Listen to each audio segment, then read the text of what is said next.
Hello there guys and welcome back to the channel. So today we're back again with another kind of like episode in MCOC School of Cool.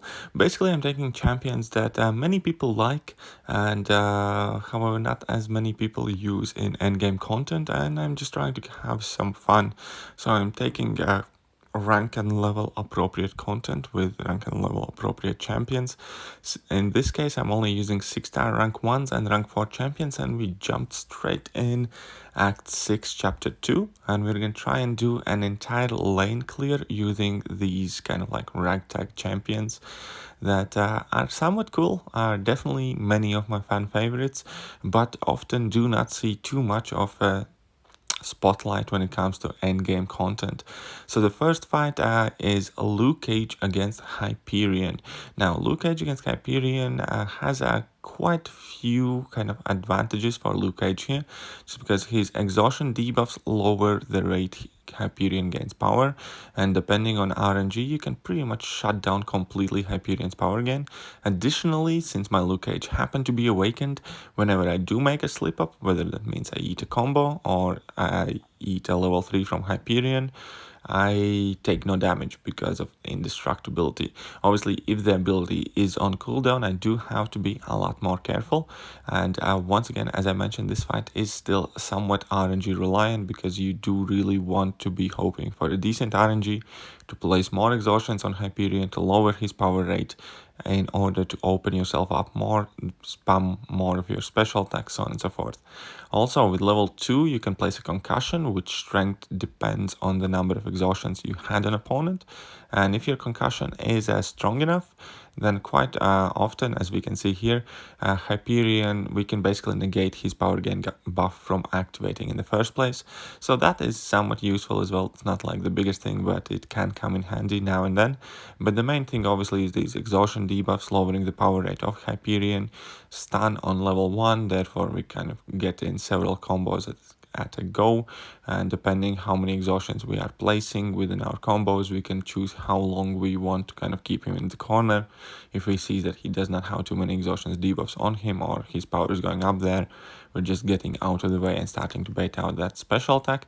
If we fail, then once again it's not the worst thing in the world, because we have that indestructibility buff on reserve and we can save ourselves that way.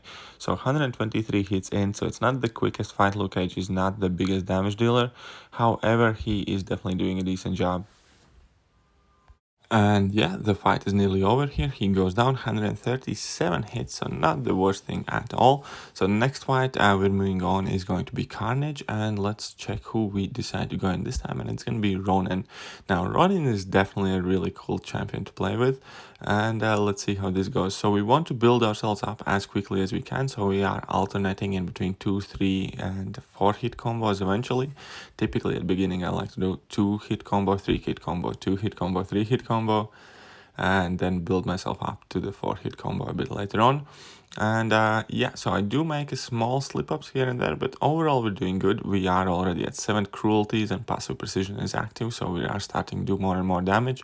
I will go for my level 3 soon enough, but before I do so, I want to refresh that passive precision that I had active. I want to activate my attack stance that makes my bleed abilities more effective. And now that we're there, I'm dropping my level 3, and let's check. Did I time it right? Yes, we did time it right when that yellow shield was not active, because if the yellow shield is active, you basically lose all of your level 3 damage. However, from this level 3, the main point is to gain that passive fury, which is actually quite considerably strong, especially when you combine it with that passive precision and quickly build up to 7 cruelty stacks back up. We are definitely starting to do a really good amount of damage in between our bleeds, critical hits, everything else there. And yeah, we have 5 cruelties now, 6 cruelties. We're going for 7s. That will also give us passive precision. And at this point, he's absolutely melting away. We're dropping our level 2, and that will finish him immediately. So this was much quicker fight, definitely in comparison to the one with Luke Cage. However, like each champion has their ups and downs.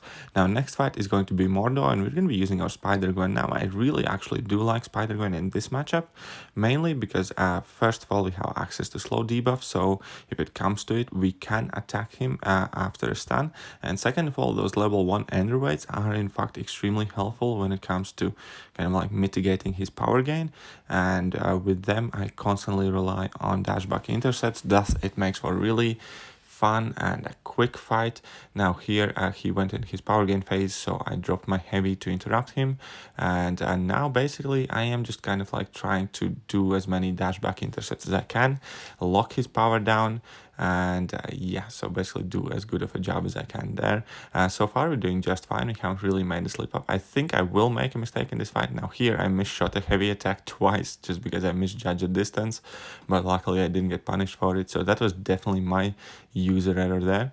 However, we're back up to level 1. We dropped it, so he is underweighted. He does not gain any power as I'm striking him, which lets me be super aggressive, which is often not the case when you are facing Mordos.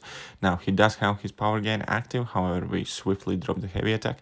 Now I wanted to do a consecutive heavy attack over there, but I did mess up and I did do it a bit too slow, so he did in fact tag me. However, we didn't take all that much damage and the fight is still well under our control. Our end rates are back up there. We're dropping another level 1, thus activating the trap spider and our ability to apply new end weights, dropping heavy attack, wonderful. And yeah, as we can see here, he's nearly down. We're at 76%, so it wasn't a perfect clean fight, but realistically not all of them are going to be, and we did a relatively good in that fight. So next fight should be fairly simple. It's Ronan. We're gonna take in our Massacre here. I think I do end up making a couple slip-ups in this fight as well, but we're gonna get through just fine. First things first, obviously we want to get our bat ignited, so we want to strike his block for quite a bit. Now that we have and that destructive feedback has like finished, we can actually land in a parry, get in dashback intercept, place more incinerates, drop our level 1 to refresh them, and basically everything's going extremely well for us. We're doing a lot of damage. There are 13 incinerates on the guy. Now they're starting to slowly drop off, but you guys know what's up. We're gonna get back more of them quite soon. Dropping level 1 to refresh the incinerates. The bat is ignited once again. And Massacre has this extremely aggressive quick tempo that you do need to get used to, but once you do, it's actually quite reliable. Now there was my mistake. I got too greedy. I ran in at him when he had a bar of power. Luckily, I did happen to have Limber on from Alliance War Defense Masteries, and that stun expired quite quickly, so didn't get punished for it too much, but it was a definite slip up. So yeah, be careful, don't get too greedy, don't try to intercept opponents when they have a special attack. Other than that, at this point he has 13 incinerates, 14, 15, 16, 17, and yeah, he's just completely melting away. Massacre is so much fun to play with when you can get him going. And yeah, so this fight's over. We're moving on to the next one. Next one is going to be that Black Panther, and that is also relatively straightforward fights before we get into some trickier ones. So against this Black Panther, he has sharpened claws, so I can't really parry him. Not that I would want to too much with this global node anyways, but once we do drop our first initial heavy attack, we're basically good to go at this point. While opponent's bleeding, we have increased power gain. As we all know, Carnage is a ramp-up champion, so it's going to take us a bit of a while to kind of like see the best damage numbers he can produce, but at the same time he is constantly shredding at opponent, building himself up, keeping the fight aggressive. So long as you can bait opponent's special attacks in time, and so long as you don't have to restrict yourself to like special 1 specifically, and if you have to, you can push opponents to special 2 as well. Carnage can be extremely aggressive in fights. You obviously do have to exercise some caution when it comes to doing your stand-up intercepts and trying to punish opponent, especially if they are over a bar of power. At the same point, having unblockable special attacks, that increased power gain rate, that's pretty much always going to let you drop a special after a combo, is just insane amounts of fun. So 90 hits in, he's at 50% now. He took the accumulated damage for 10%, so he's at 41, now 35, and he's gonna go down like really quickly after this point because we have finished amping up our Carnage. We have 2 precisions, 3 furies, so we crit more and we hit harder. And yeah, so it took us like 100 hits to get him halfway down, and the second half of the fight goes considerably quicker because we have in fact ramped up. And yeah, so had 7 bleeds, bunch of damage, 133 hits, and the fight is over. Now, next fight against Miles Morales, I will in fact end up making a slip up there. I brought in Ronan, and the game plan was quite simple because this node has a life transfer and a rage, and Miles Morales basically gains his away charges as I throw my special attacks. The idea is not to throw special attacks and rely on damage over time effects. At the same time, slowly but carefully kind of expand his away charges, and unfortunately I did get tagged. I lost too much health and I eventually died to life transfer degen damage. So Ronin is down for the count. Unfortunately, I did not feel that I did justice to the champion. However, we're taking in Massacre now and we're going to try to do better with him. The plan is once again identical. I do want to kind of like expend all of his away charges. I'm not going to shoot my special attacks, and once those away charges are going to be gone, I'm pretty much free to be as aggressive as I can. Also, Massacre without special attacks, it doesn't really hit hard enough to trigger that rage limit, but at the same time, all the incinerates will do a lot of damage to this guy. So now that we have our bat ignited and he has no away charges, we're pretty much good to go and show what this guy is capable of. Now, we do need to be careful when we're awaiting his level 1s. We do not want to get a single hit in our block, mainly because of the global node, which is quite annoying. But overall, we're at this point doing quite decent job. Also, if we happen to make a slip up, there's that life transfer that we can heal up from, so long as we have not dealt too much damage to this Miles, I suppose, because there are instances where it could simply KO me with a single touch.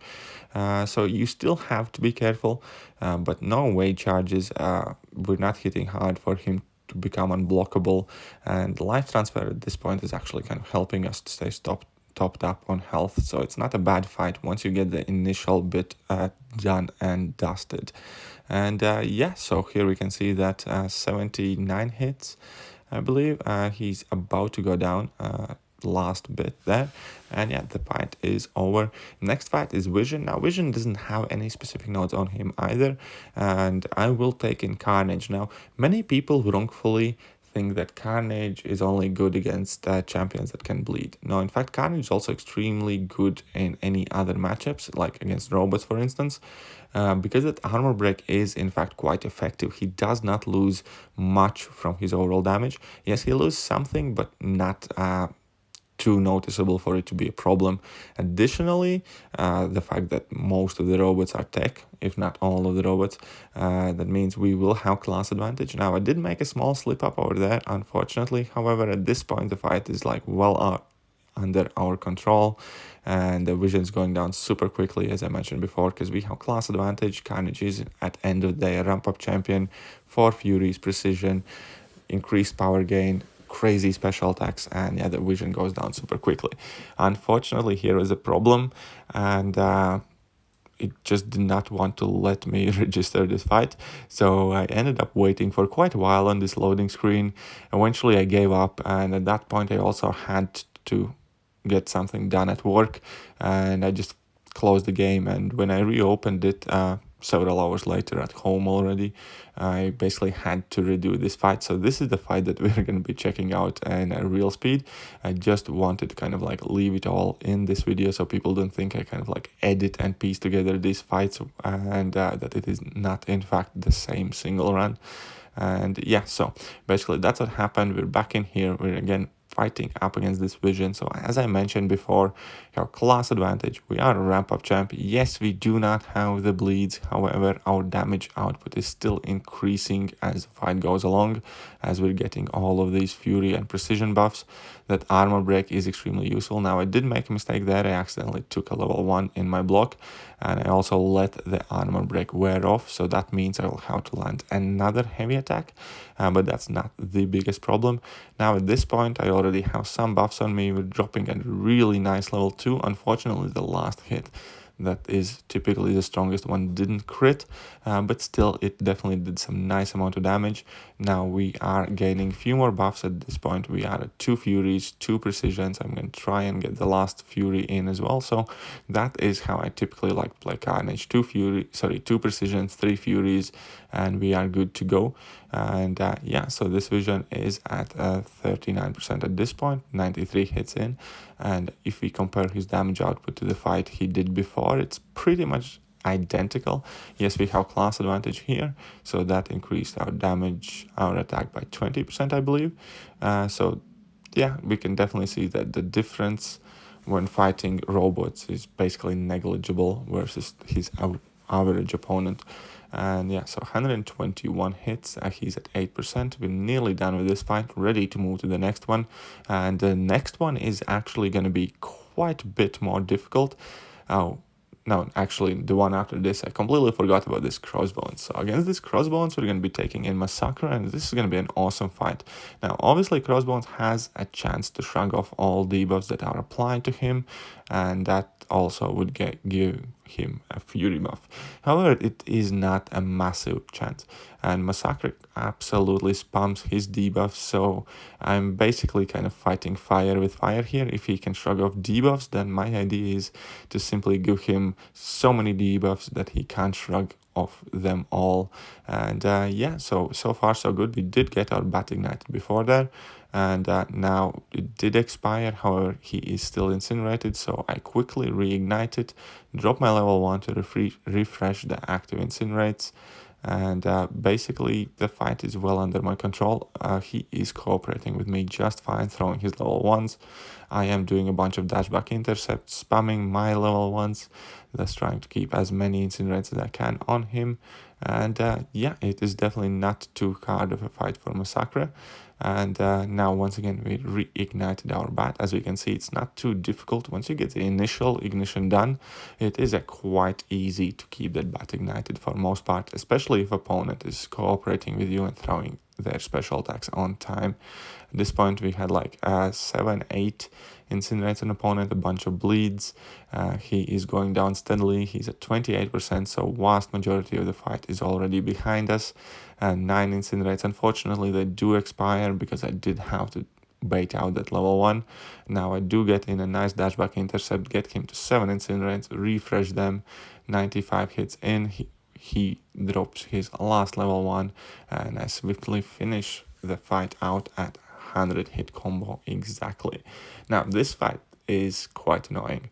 It's a Juggernaut with Buffet.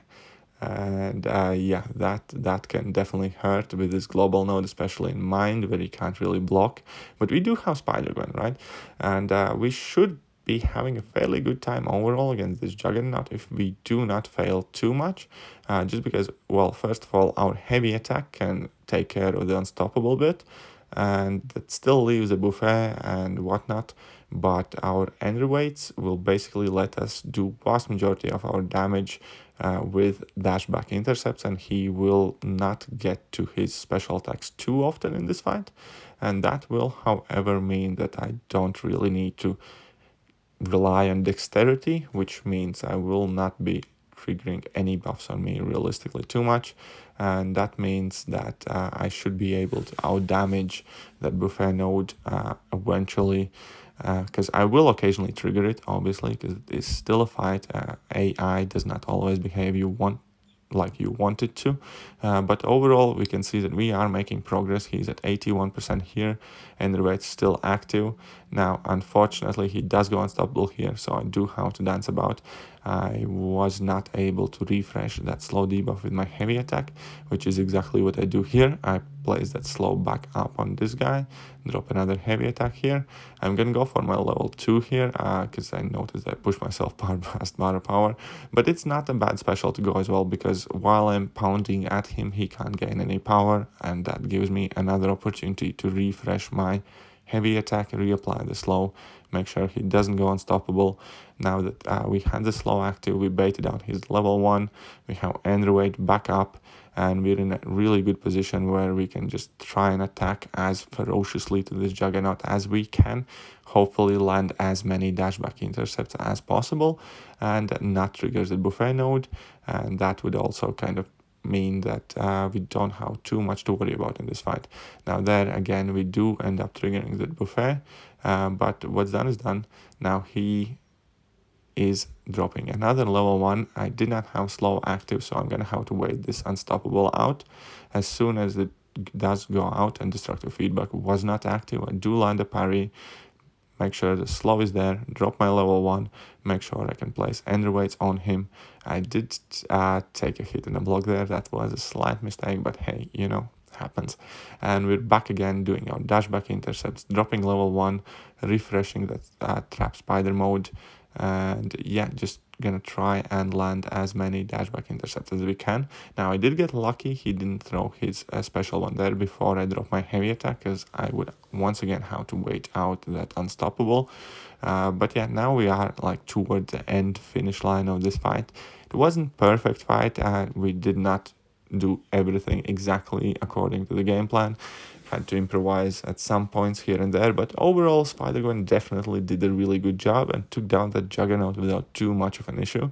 Now next fight is going to be Psylocke. We're going to take in Carnage once again, just because, well, I really like playing Carnage. I wish I had a bit more Ronan gameplay here, but unfortunately I made that mistake against Miles Morales, and yeah, he got KO'd a bit early, so I'm gonna try and feature Ronan in a bit more quests somewhere else afterwards. But yeah, so here we can see that we did land our heavy attack, and we have started like our Carnage destruction cycle basically. Also, Psylocke is a fairly easy champion to fight against. The specials are easy to evade, animations aren't too tricky, there is no evade, no auto block. We do have that annoying global node, which makes you kind of play extra careful or be punished really hard for your mistakes. But aside from that, it's a straightforward fight, nothing too worrisome there. Health pool is huge, however, and yeah, that is pretty much the only thing that this Psylocke has going for her, the big health pool plus global node. But at this point, 51 hits in, she's at 72%, we're dealing good amount of damage, and same point, we're slowly building up our buffs with each special attack that we drop. And yeah, the fight is like well under our control, feels super comfortable.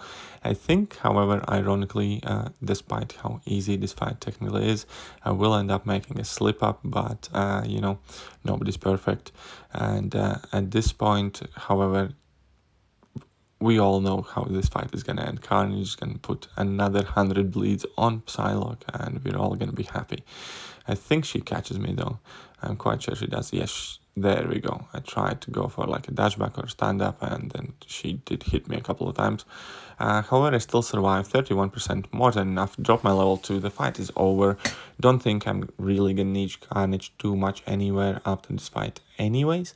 And now we have this Hood. Now, Hood has Bane active on him, but it's not the biggest deal again. So we're gonna be using our Luke Cage just because, well, we only had the one fight with him, and also he has class advantage in this fight, so why not, right? Now I do make a small slip up. I end up eating a couple of Bane ticks. However, this Bane isn't really all that dangerous compared to some of the other variations of Bane. Yes, they are different. There are several different Banes, and some of them are much more deadly than others.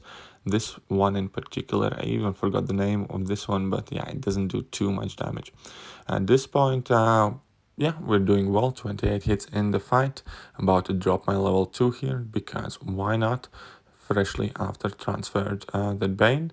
We bait out Hood's level 1s. Now, the one thing in this fight is, yeah, the Hood's level 1s, you do want to keep those, and you do want to hope he throws them. I do make a slip up there. However, Luke Cage's signature ability saves me once again and lets me absorb the damage from entire combo. And after that, I just retaliate kind of like peacefully, and it's no big deal, no fuss there. And Luke Cage, that's why he's so cool to have in quest, and that signature ability of his comes in use so often. It's definitely, I think, underestimated champion, and definitely a good champion for many upcoming players who are still kind of learning the basics of Marvel.